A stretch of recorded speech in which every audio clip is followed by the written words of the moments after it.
Ya. Baik, kita buka kepada soalan yang pertama daripada penonton. Silakan. Bismillahirrahmanirrahim. Assalamualaikum warahmatullahi wabarakatuh. Saya nak bertanya bagi pihak Kiai sebagai seorang Asy'ariyah. Soalan pertama, saya ada dua soalan. Apakah pandangan Kiai terhadap hadis Ainallah yang mana Nabi bertanya kepada seorang budak di manakah Allah dan dia menunjuk ke atas? Itu soalan pertama. Dan soalan kedua berkaitan dengan hadis mengenai keadaan jenazah apabila dicabut nyawanya. Saya tak hafal sangat dia punya mantan full dia. Tapi hadis ni panjang yang mana roh ni akan dicabut oleh malaikat ikut keadaan dia lah. Kalau dia mukmin dicabut dengan lembut, kalau dia fasik dicabut dengan keras. Lalu malaikat akan bawa roh dia ke atas berjumpa dengan Allah. Tidakkah hadis ni menunjukkan bahawa kedudukan Allah berada di atas? Sekian, terima kasih. Baik, kita kumpul soalan dulu. Silakan.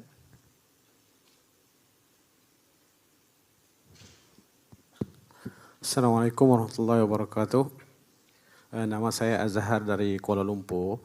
Jadi saya ingin bertanya Kiai dalam membahaskan tentang takwil ayat-ayat Al-Quran. Kalau tak salah saya pembahasan itu kembali kepada ayat wa ma ya'lamu ta'wilahu illallah warrasikhuna fil ilm. Jadi apabila kita membaca ayat tersebut, ada yang membaca secara wasal dan ada yang membaca secara waqaf.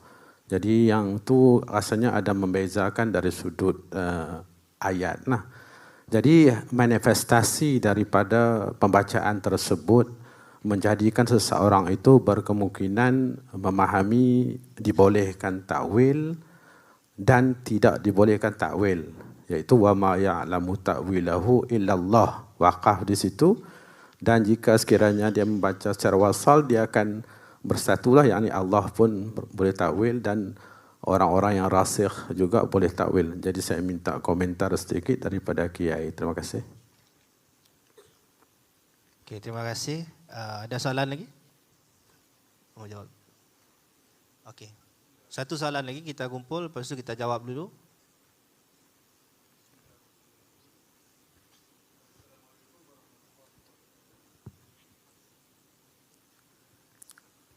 Bismillahirrahmanirrahim. Assalamualaikum warahmatullahi wabarakatuh. Saya nak tanya kepada Pak Kiai tentang ta'amul ma'an nusus al-mutasyabihah. Mengikut Ahlussunnah wal Jamaah, tentang nusus mutasyabihah ni kita ada dua. Sama ada tafwid ataupun takwil. Cuma kat sini nak tanya tentang apakah perbezaan di antara tafwid dan juga isbat, dan macam mana kita nak ta'amul dengan ibarah salaf, antaranya dalam kitab Fiqhul Akbar tentang masalah ibarah yang sebut lahu yad ke ataupun lahu ainan ke seumpamanya. Maksudnya kat sini zahirnya macam isbat, tapi maksudnya bila kita sebut tentang Ahlussunnah wal Jamaah, kita akan kata itu ialah tafwid. Jadi minta pencerahan daripada Pak Kiai. Jazakumullah khairan. Baik, kita minta kepada Pak Kiai untuk menjawab soalan yang dikemukakan. Silakan.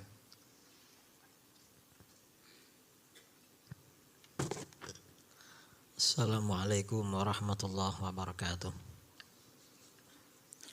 Bismillah, walhamdulillah, wassalatu wassalamu ala rasulillah Sayyidina Muhammad ibn Abdillah. Mestinya soalan ini tadi disampaikan pada Syekh Said Foda, biar tak segera balik, karena tadi yang bertanya sikit-sikit. Tapi tidak apa-apalah, yang akan kita jawab seperti yang disampaikan di dalam kitab-kitab masyayikh. Yang pertama, hadis jariyah, hadis Ainallah yang diriwayatkan oleh Imam Muslim. Kalau Ahlus Sunnah wal Jamaah, para ulama ya melihat hadis al-jariyah ini dua pendekatan. Pertama, seandainya hadis ini adalah sahih, maka hadis ini ditakwil. Seandainya ala takdiri sihatihi, seandainya kita menganggap hadis ini sahih, maka ditakwil.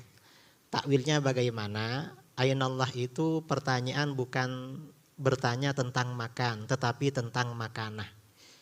Makanah itu artinya derajat atau kedudukan Allah. Lalu dijawab fis sama itu bukan di langit, tetapi Allah itu maha luhur. Atau di makam yang tinggi, tempat yang tinggi. Maksudnya macam itu. Seandainya kita menerima hadis itu sahih.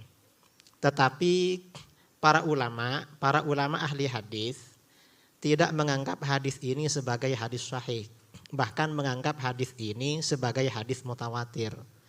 Contohnya seperti Imam Ahmad bin Hanbal dalam riwayat Al-Khallal. Kemudian Al-Hafidh Ibnu Hajar dan Al-Imam Al-Baihaqi dalam As-Sunan Al-Kubra. Imam Al-Baihaqi dalam As-Sunan, dalam sebagian kitabnya menganggap sebenarnya hadis ini tentang soalan aynallah di dalam nuskhoh yang asli riwayat Imam Muslim itu tidak ada. Itu idraj ya, yang dimasukkan oleh sebagian huffaz karena sanadnya sama. Itu kata Imam Al-Baihaqi. Jadi kalau hadis ini sudah dianggap tidak sahih maka persoalan selesai. Jadi ada dua pendekatan masalah ini.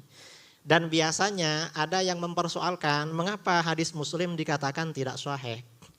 Loh, memang di dalam riwayat Muslim ada sekitar 4 hadis yang oleh para ulama tidak diamalkan, dianggap tidak sahih. Salah satunya adalah hadis ini.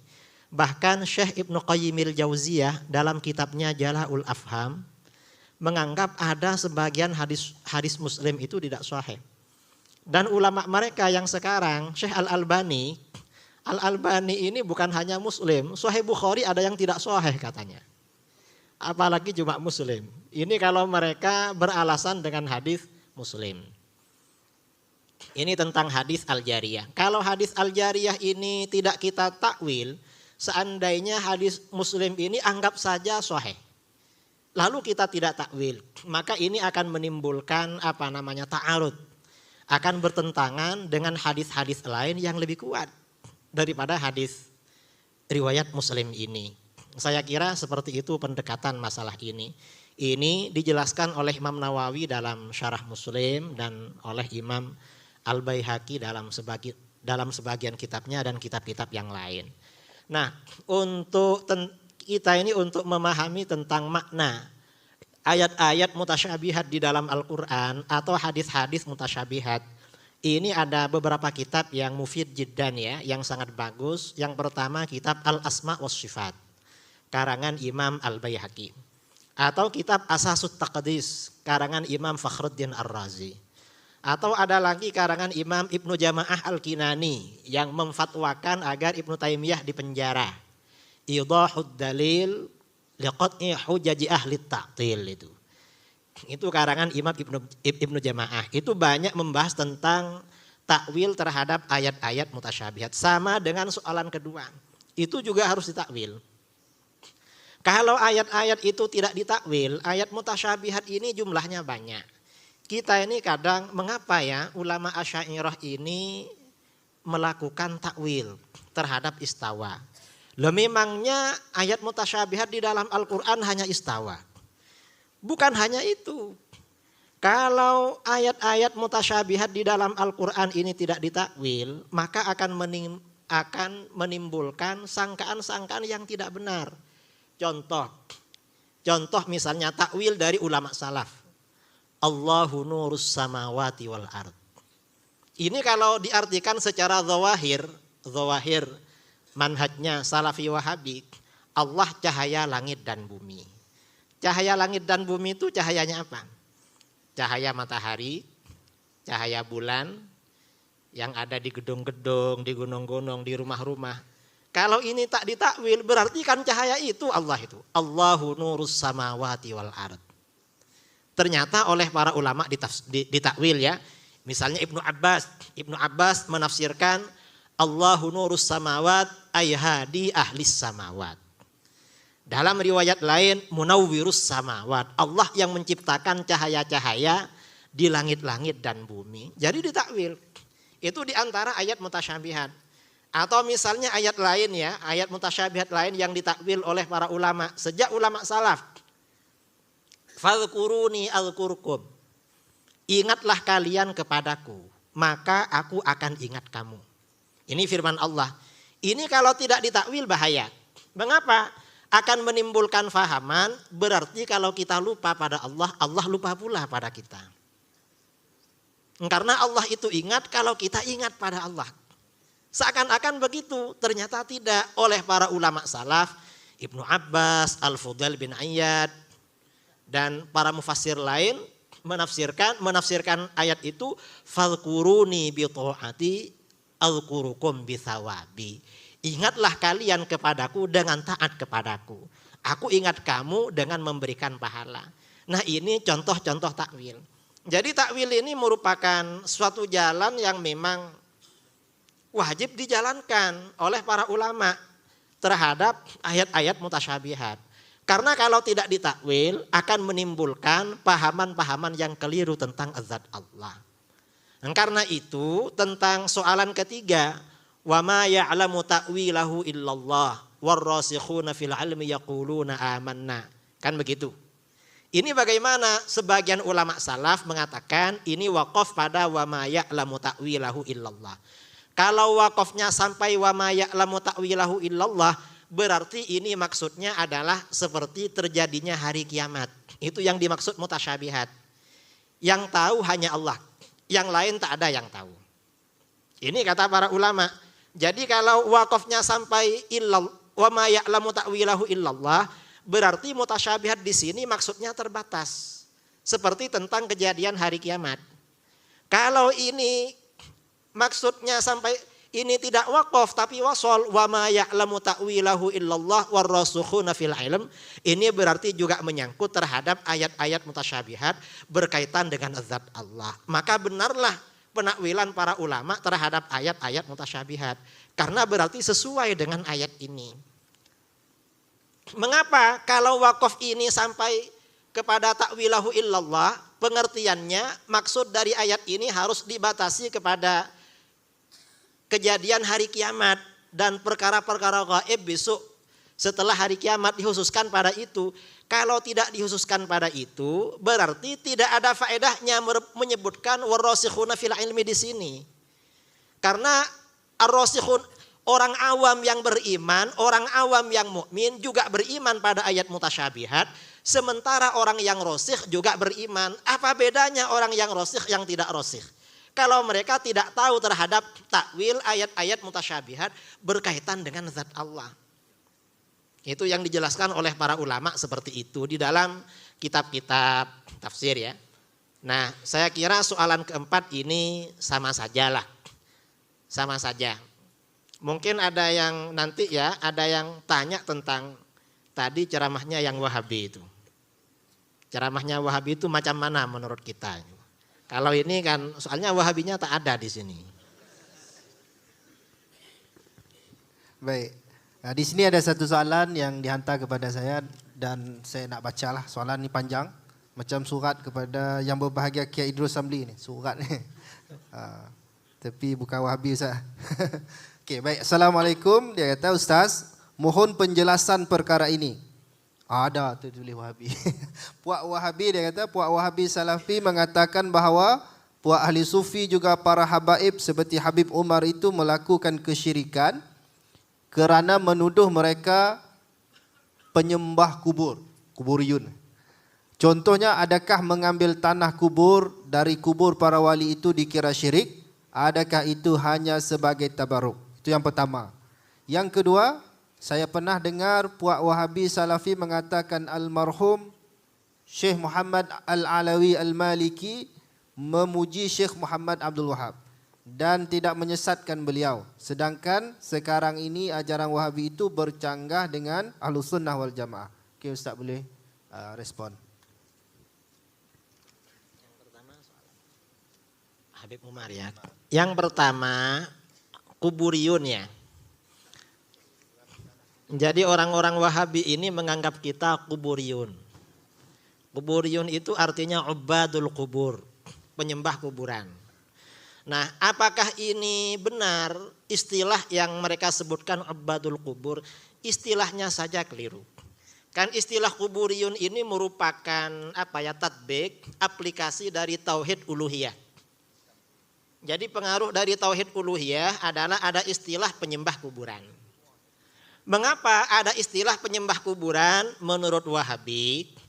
Jadi menurut Wahabi bertabarruk dengan kuburan para nabi, para aulia, orang soleh itu syirik. Apakah benar syirik? Jelas tidak benar. Mengapa tabarruk, tawassul, istighatsah itu bagian daripada wasilah? Di dalam Al-Quran, ya ayyuhalladzina amanu taqullah wabtaghu ilaihil wasilah. Wasilah itu perintah dari Al-Quran. Tabarruk itu bagian dari wasilah. Dan bukan termasuk ibadah. Karena ibadah itu kata para ulama, ghayatul khudu' wat tadzallul. Puncak dari ketundukan dan kerendahan diri. Dan itu hanya berlaku kepada Allah. Karena itu tawassul, tabarruk, istighatsah itu bukan ibadah. Karena bukan ibadah, maka bertawassul, beristighatsah, bertabarruk dengan para nabi, dengan kuburannya, itu juga tidak masalah. Bukan termasuk syirik. Yang keliru itu Wahabi. Siapa orang yang pertama kali bertabarruk dengan kubur? Yang pertama kali bertabarruk dengan kubur adalah Sayyidina Abu Bakar.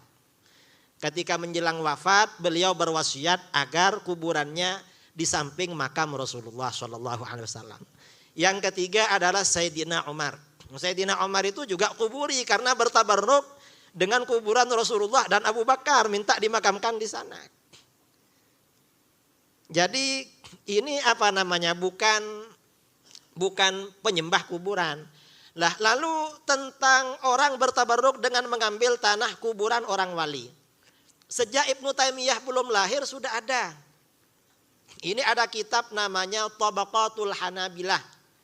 Tabaqatul Hanabilah yang dikarang oleh Ibnu Abi Ya'la Al-Farra. Ketika ada ulama Hambali meninggal di dunia di Baghdad, namanya Asy-Syarif Abu Ja'far Al-Abbasi. Asy-Syarif Abu Ja'far Abdul Khaliq bin Ahmad Al-Abbasi meninggal dunia, orang Hanabilah membaca Al-Quran hataman di makamnya sampai hatam 10.000 kali. Padahal orang Wahabi kan mengharamkan baca Al-Quran di kuburan. Ulama yang katanya menjadi ikutan mereka dihatamkan Al-Quran di kuburannya 100 kali. Bahkan setelah itu dari kuburannya Asy-Syarif Abu Ja'far ini orang-orang Hanabilah banyak mengambil tanah untuk tabarruk. Jangan dikira tidak ada untuk tabarruk. Termasuk Ibnu Taimiyah.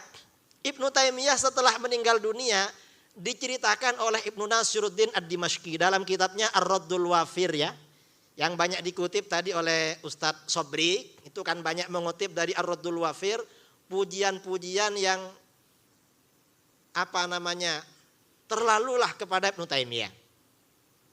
Ketika Ibnu Taimiyah meninggal dunia, ada muridnya sakit mata atau sakit apa, mengambil tanah dari kuburan Ibnu Taimiyah, katanya sembuh lepas itu. Berarti kan Ibnu Taimiyah juga mengajarkan itu sebenarnya dulu. Cuma Wahabi sekarang ini sudah lebih hulu daripada gurunya Syekh Ibnu Taimiyah.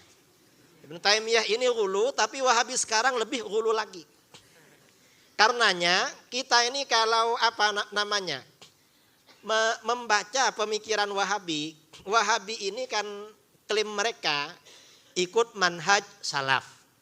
Tapi tidak semua salaf. Yang dianggap, yang diikuti Wahabi ini salaf ini hanya dilokalisir ya, dikhususkan kepada Imam Ahmad bin Hambal. Tapi tidak semua aqwal Imam Ahmad bin Hambal diambil oleh Wahabi. Ini masih dipersempit lagi, diperkecil lagi kepada pendapat Imam Ahmad yang dipilih oleh Syekh Ibnu Taimiyah. Dan pendapat Ibnu Taimiyah yang berbeza dengan Imam Ahmad, oleh Wahabi dianggap pendapat Ibnu Taimiyah lebih salaf daripada Imam Ahmad. Dan nanti Ibnu Taimiyah ini tidak diambil semua. Masih diperkecil lagi, diteliti lagi ya oleh Syekh Muhammad bin Abdul Wahab. Jadi pendapat Ibnu Taimiyah apabila bertentangan dengan Muhammad bin Abdul Wahab, Ibnu Taimiyah yang Syekhul Islam tak dipakai lagi. Nah yang terakhir ini Syekh Ibnu Taimiyah dipersempit lagi oleh Syekh Al-Albani. Makanya Wahabi ini semakin lama pikirannya semakin kecil. Karena dari salafnya kecil tambah kecil lagi ke belakang. walaupun mereka mengaku salaf. Ya termasuk di dalam masalah istilah bertabarruk dengan tanah kuburan. Jadi sama sekali itu bukan bukan menyembah kuburan. Bahkan di dalam kitab Al-Mi'yar Al-Mu'rib, ya, karangan Abul Abbas Al-Wansharisi Al-Maliki, di situ ada istifta kepada ulama Malikiyah bagaimana hukumnya orang-orang ahlus sunnah datang ke makam para aulia, para solehin, lalu mengambil tanah mereka tujuan tabarruk. Kata beliau itu tak masalah. Mengapa? Sejak ulama-ulama dulu, para ulama bertabarruk dengan tanah kuburan Sayyidina Hamzah di Uhud. Bertabarruk dengan itu. Dan itu tidak ada yang ingkar sejak dulu terhadap tabarruk itu. Dan mustahil itu suatu perbuatan syirik, sementara para ulama tidak ada yang ingkar. Itu di dalam kitab Al-Mi'yar Al-Mu'rib. Saya kira itu soalan yang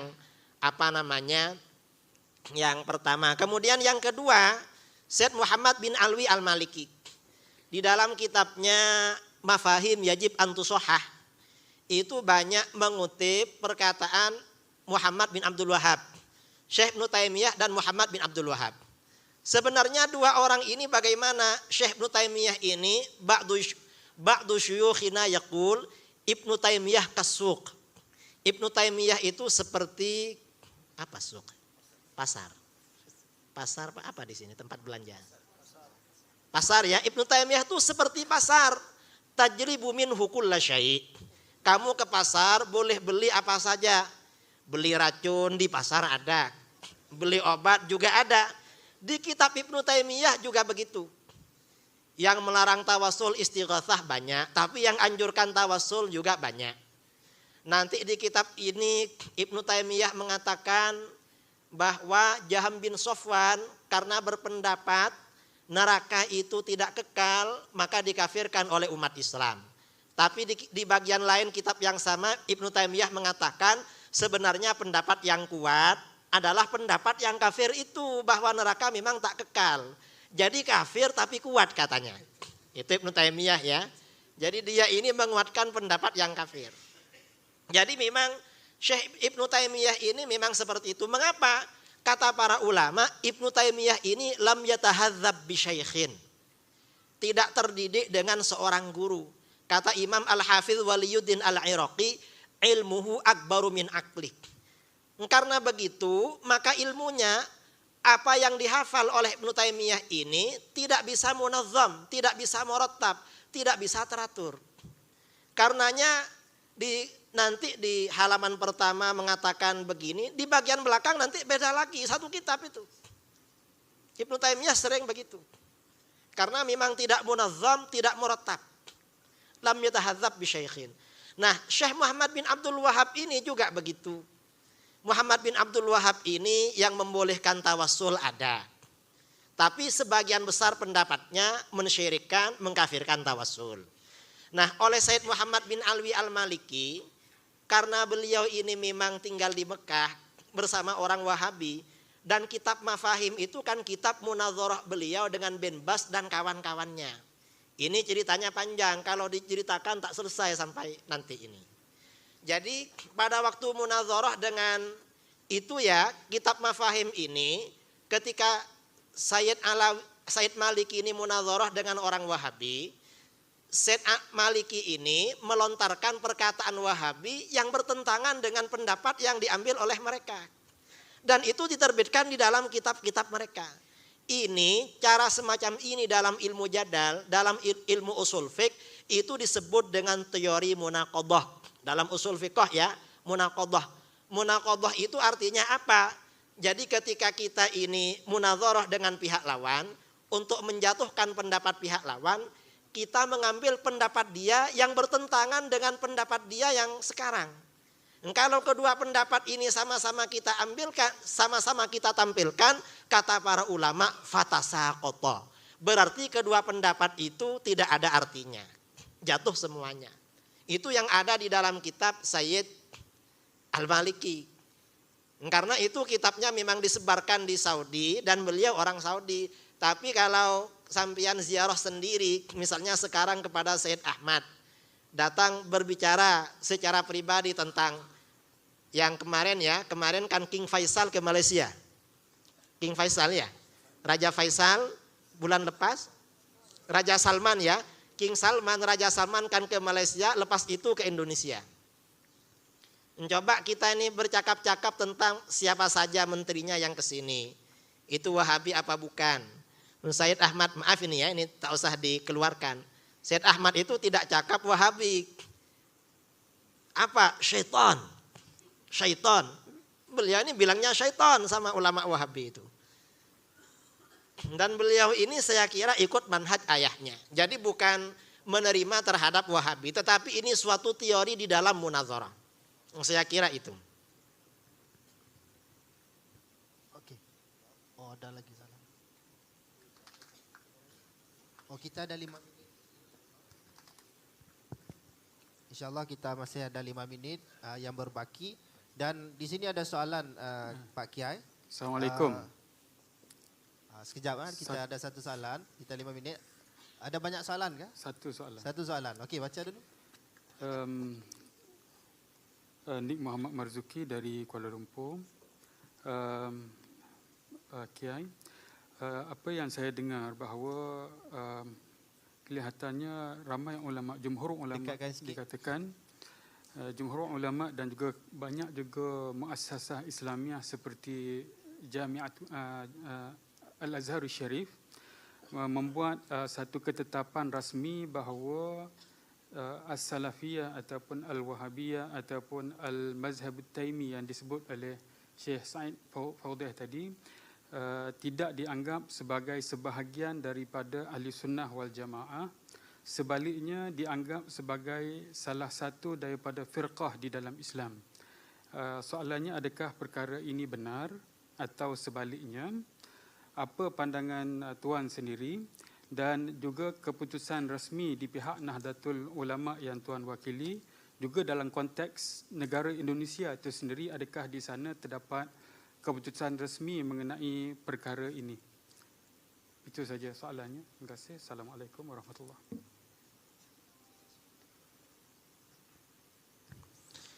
Jadi memang di dalam muktamar di Grozny pada tahun lepas ya, dari Al-Azhar ya, bahwa Wahabi itu bukan bagian dari Ahlus Sunnah wal Jamaah, tetapi bagian termasuk firqah-firqah Islam, firqah-firqah di dalam Islam yang sesat dan menyesatkan.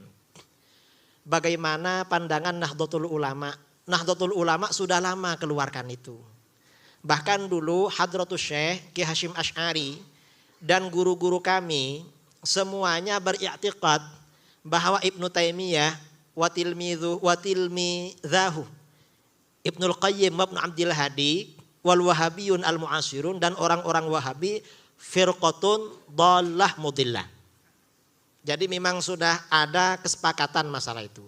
Dan berdirinya NGO Nahdlatul Ulama ini memang untuk memerangi Wahabi. Wahabi dan Syiah yang mulai masuk pada waktu itu. Jadi kalau tanya tentang Wahabi dan tentang Wahabi kepada Nahdlatul Ulama tak perlu dijawab sebenarnya. Karena seandainya tak ada Wahabi, Nahdlatul Ulama tak perlu ada. Karena ini memang untuk menghadapi Wahabi dengan Syiah dan firqah-firqah dhallah yang berkembang sampai sekarang. Saya kira itu. Baik, kita ada sedikit masa lagi. Mungkin ada soalan kita benarkan, dan saya nak tanya kepada Pak Kiai, biasa diungkitkan berkaitan dengan kisah yang disebut oleh Ibnu Battutah berkaitan dengan Ibnu Taimiyah, tetapi mereka mengatakan itu kisah pendustaan yang dilakukan oleh Ibnu Battutah. Mungkin Pak Kiai boleh respon. Kisah yang disebutkan oleh Ibnu Battutah di dalam rihlahnya itu saya kira itu benar. Dan kitab-kitab Ibnu Taimiyah itu mendukung terhadap kisah itu. Akidah yang disebarkan oleh Syekh Ibnu Taimiyah dan orang-orang Wahabi justru mendukung apa yang ada di kisah rihlahnya Ibnu Battutah dan kisah-kisah lain. Dan yang menjadi syubhat dari Wahabi, karena tahun kejadian yang disampaikan oleh Ibnu Battutah itu berbeza dengan Ibnu Taimiyah pada masa itu. Katanya Ibnu Taimiyah di penjara atau macam mana begitu. Masalah penyebutan tahun itu terjadi kekeliruan, itu hal yang biasa. Tahun itu keliru, saya kira hal yang biasa. Dan kekeliruannya itu mungkin ya dari mungkin dari nasikhul kitab menulis tahun itu. Atau mungkin Ibnu Taimiyah Ibnu Battutuh ada silap tentang ingatan tahunnya. Tetapi kalau asrul kisahnya itu, kalau kita hubungkan dengan akidahnya Ibnu Taimiyah, sepertinya saling menguatkan. Dan seandainya tak ada kisah Ibnu Battutuh itu, ya kita tetap menolak akidah Ibnu Taimiyah. Tidak perlu terhadap kisahnya Ibnu Battutuh sebenarnya. Kisah Ibnu Battutuh itu hanya sebagai penghibur bagi kita. Hanya tambahan saja. Dan seandainya ada kisah itu, kita tetap tak terima terhadap akidah Ibnu Taimiyah. Saya kira itu. Baik. Okey, saya kira cukup untuk soalan dan untuk minit yang terakhir ini kita minta Pak Kiai untuk menjawab sedikit kepada pembentangan yang dibawakan oleh Ustaz Aziz Sobri tadi dan kita akhirkan majlis kita pada hari ini insya-Allah. Boleh? Falyatafadhal mashkura. Yang disampaikan oleh Dr. Asri itu apa namanya? Asri. Asri apa Sobri? Jadi poin-poin yang disampaikan itu, yang pertama, kata dia bahwa itu wasatiyah. Saya kira tidak benar. Wasatiyah itu justru madhabul jumhur, yaitu madhabnya Asy'ariyah Maturidiyah. Karenanya mayoriti umat Islam ikut karena wasatiyah. Dan wasatiyah ini memang tidak ada takfir, tidak ada tabdi'. Dan ini kita Asy'ariyah Maturidiyah. Mereka bukan wasatiyah. Kemudian dia mengatakan, Syekh Ibnu Taimiyah katanya mendasarkan masadirul akidahnya dari Alkitab, As-Sunnah dan Ijma'. Sementara kita yang disebut dengan Ahlul Kalam, katanya masadirul akidahnya justru adalah akal warra'i. Wala yarawna bihujjatil kitab was sunnah fil akidah. Itu sama sekali fitnah. Dan yang dikutip oleh Asri di dalam bukunya itu perkataan Imam Saifuddin Al-Amidi di dalam kitabnya Ghayatul Maram fi Ilmil Kalam. Setelah kita lihat, ternyata yang dibicarakan oleh Imam Saifuddin Al-Amidi itu adalah tentang maslak. Imam Al-Amidi itu artinya macam mana? Bahwa kata beliau yang dibahas itu adalah tentang jawazur ru'yatillah fil akhirah. Melihat Allah di akhirat itu boleh apa enggak? Menurut Mu'tazilah Allah itu tak mungkin dilihat. Nah menurut Asy'ariyah Allah itu mungkin dilihat. Sedangkan Al-Quran dan Sunnah menunjukkan jawazuha syar'an. Wuku'iha syar'an. Bahwa melihat Allah itu akan terjadi. Kata Imam Al-Amidi untuk menetapkan jawazur ru'ya ini. Maslak yang paling kuat itu adalah maslak akli. Maslak dengan masdar itu beda. Kalau masdar itu artinya sumber, kalau maslak itu artinya laluan. Mengapa maslaknya pakai maslak akli? Karena dhawahir sama'iyah itu tidak sekuat maslak akli. Dan ini hanya khusus masalah ru'ya. Jadi artinya apa? Asri itu jelas memfitnah terhadap mazhab Asy'ariyah. Tidak benar itu. Atau mungkin dia kurang paham terhadap kitab ilmu kalam. Karena orang Wahabi ini memang karena Wahabi ini sangat memusuhi ilmu kalam. Karenanya orang Wahabi ini sangat benci ilmu kalam. Mengapa benci? Karena kalau ada orang Asy'ari, walaupun orang ini sekolahnya masih ibtidaiyah, madrasahnya ibtidaiyah, munazarah dengan Wahabi yang doktor, kalah dia. Mengapa pakai ilmu kalam? Karena ilmu kalam ini sangat ampuh. Dan kata Imam Al-Amidi, maslak yang paling kuat Allah boleh dilihat itu adalah maslak akli, maslak akal. Mengapa? Dalil-dalil syar'i seperti dalil Al-Quran itu juga dijadikan dalil oleh Mu'tazilah bahwa Allah tidak bisa dilihat. Kalau Ahlus Sunnah ya, Jadi Ahlus Sunnah dalam menetapkan bahwa Allah bisa dilihat, kata para ulama, Allah itu wujud. Setiap sesuatu yang wujud mungkin atau jaiz untuk dilihat. Berarti kalau begitu Allah mungkin dilihat. Itu kata para ulama, karena Allah wujud. Kemudian kalau pakai dalil Al-Quran, kisah Nabi Musa. Rabbi arini anzur ilaik, qala lan tarani. Bulan Januari 2015, saya munazarah dengan Syiah. Yang Syiah ini 2 orang di forum macam ini. Syiahnya 2 orang, saya sendirian. Lalu kata Syiah itu, Kiai, macam mana kalau kita munazarah langsung tanpa moderate? Kata dia, ya tak apa. Tapi hati-hati nanti tambah berat buat kamu. Silahkan. Gimana? Tak usah tanpa moderator apa pakai moderator? Oh pakai aja Kiai. Ya makanya jangan berani-berani sama Ahlus Sunnah gitu.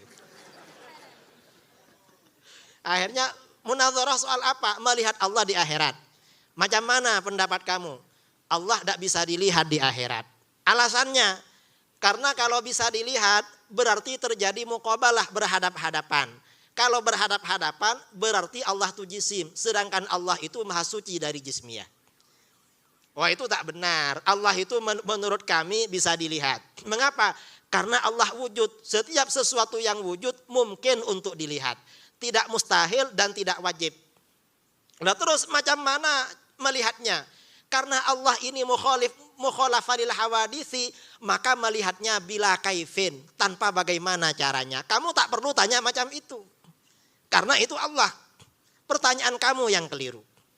Akhirnya kata dia, ada dalil bahwa Allah tak boleh dilihat. Mana dalilnya? Ketika Nabi Musa berdoa, Rabbi arini anzur ilaik. Tuhan, perlihatkan azatmu kepadaku, aku akan melihatmu. Qala lantarani. Tuhan berfirman, Musa, kamu tak akan melihat aku. Jadi jelas, Nabi Musa minta melihat, oleh Allah tak bagi. Karena memang Allah tak bagi dilihat. Lalu saya jawab, ini maslak akli ya, maslak akli. Yang orang Wahabi tidak bisa seperti ini. Justru ayat ini menjadi dalil Allah bisa dilihat. Mengapa? Yang pertama Nabi Musa berdoa kepada Allah, Tuhan perlihatkan azatmu kepadaku. Dan mustahil seorang Nabi meminta sesuatu yang tidak benar. Apalagi ini berkaitan dengan ilmu tauhid. Karena kalau Nabi Musa ini, kalau Allah ini memang tak bisa dilihat, Nabi Musa tidak akan meminta. Seorang Nabi tidak mungkin jahil, bodoh di dalam masalah ilmu tauhid. Lalu kamu Mu'tazilah lebih pintar daripada dia. Masa kamu lebih pintar daripada Nabi Musa? Itu yang pertama. Yang kedua, di dalam ayat ini Allah berfirman, walakin inzur ilal jabal fa in istaqarra makanahu fasawfa tarani. Ternyata di sini Allah mentaklek bolehnya melihat Allah dengan perkara yang jaiz, yaitu istiqrarul jabal. Ketika ini dihubungkan, ditaklek, dihubungkan dengan perkara yang jaiz, berarti melihat Allah itu adalah jaiz. Berarti kalau begitu Allah itu jaiz dilihat.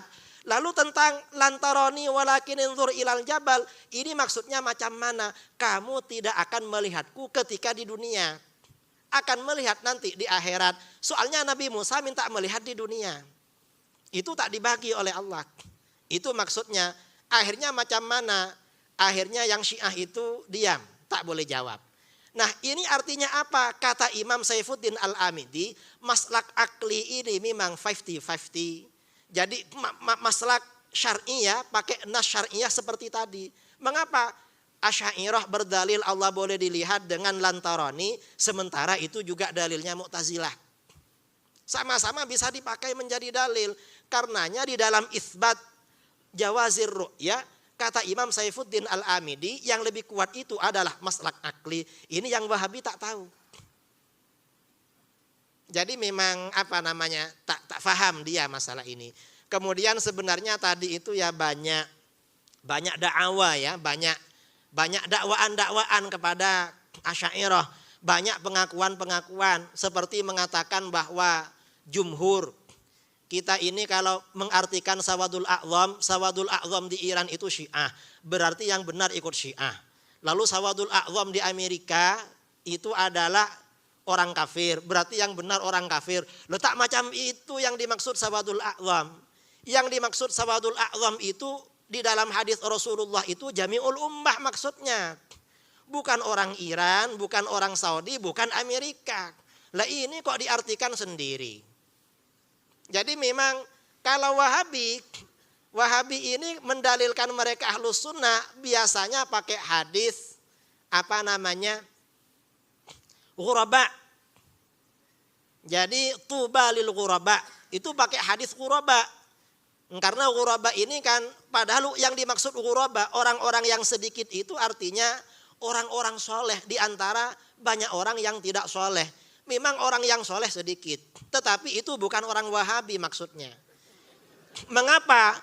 Karena sedikit di dalam nusus syariah, di dalam hadis itu ada dua. Ada istilah ghuraba, itu adalah para sulaha dan para aulia memang sedikit. Ada lagi yang sedikit di dalam hadis itu bahasanya bukan ghuraba tetapi syadz. Wa man syadza ilan nar. Nah, Wahabi ini sedikit tapi sedikit yang syadz itu. Itu yang perlu kita tahu. Nah, ini di antara taklek saya terhadap ceramahnya Ustadz Asri Sobri tadi itu. Dan masih banyak sebenarnya, cuma saya tadi tak catat ya, cuma catat sebagian itu. Sebenarnya ya bisa ditaklik semua, itu bisa jadi satu buku untuk ngerot ceramahnya Asri Sobri. Tapi insya Allah sedikit ini menjadi gambaran lah bagi yang lain. Mudah-mudahan boleh difahami. Dari saya wal afu minkum. Assalamualaikum warahmatullahi wabarakatuh. Waalaikumsalam warahmatullahi taala wabarakatuh. Majlis mengucapkan jazakumullahu khairal jaza kepada Kiai Haji Muhammad Idrus Ramli di atas penyampaian pada petang ini.